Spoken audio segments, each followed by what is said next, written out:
experiment was the effect of visible spectrum light on enterococci bacteria. Okay, so pretty much this experiment investigates how exposure to visible spectrum light or sunlight affects the desiccation or of bacteria, of enterococci, especially the different kinds. No. And what prompted us to do this investigation was that we both love the ocean, first of all. And second of all, we wanted to see what times of day would be the safest to swim in the ocean and what times of day would be the best times to actually test the ocean for different amounts of bacteria. We wanted to see, like, the middle of the day has the highest amount of sunlight. We want to see if that affects the amount of bacteria in the seawater. Also, the reason that we are looking at the quantity of fecal coliform bacteria in the ocean is because fecal coliforms are an indicator bacteria for fecal contamination from mammals, because they only grow at the temperature of the human gut, so they aren't growing in the ocean. They're just merely surviving. So if there is fecal coliforms in a body of water, that means that that body of water has fecal contamination.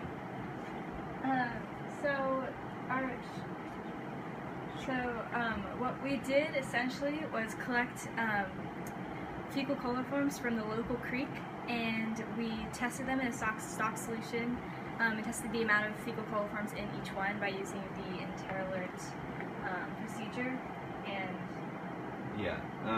so we had 6 different like petri dishes in which we had sterile seawater and bacteria, and there were 2 controls, a positive control, or 2 negative controls actually.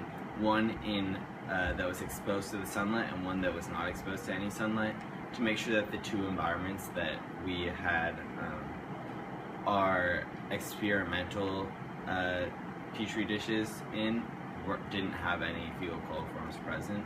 And then we had a positive control that we did not expose to any light, but we did inoculate bacteria.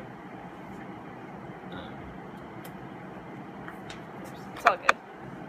Okay, and then we had 3 petri dishes in which we inoculated bacteria and exposed to several different increments of time.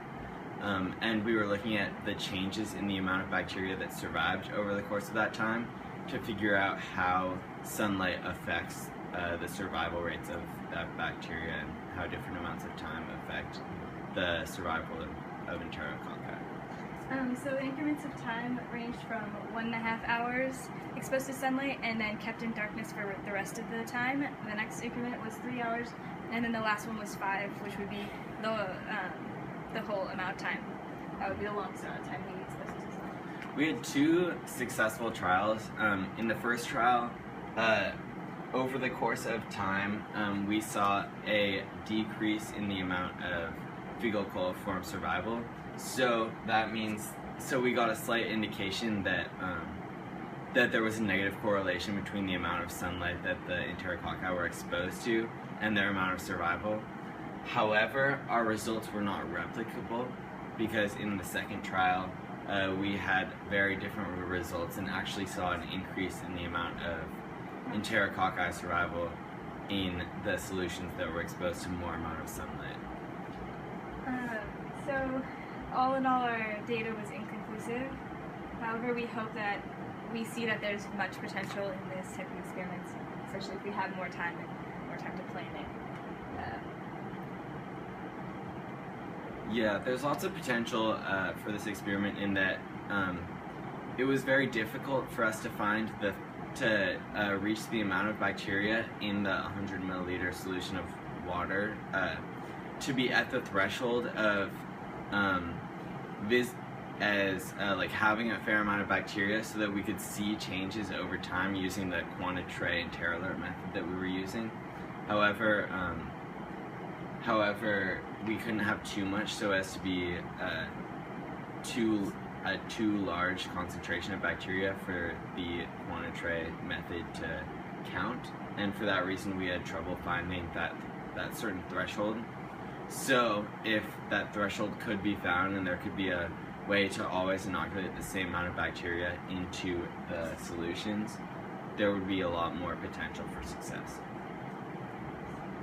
Also, just to go back, I want to stress how the method that we used to quantify how much bacteria survived was, as we've been referring to, the IDEX quantitre method, which we used these things called quantitres, which you pour your 100 milliliter solutions into and add chemicals that, when incubated overnight, they glow under ultraviolet light blue to show the quantity of enterococci that are in the solution.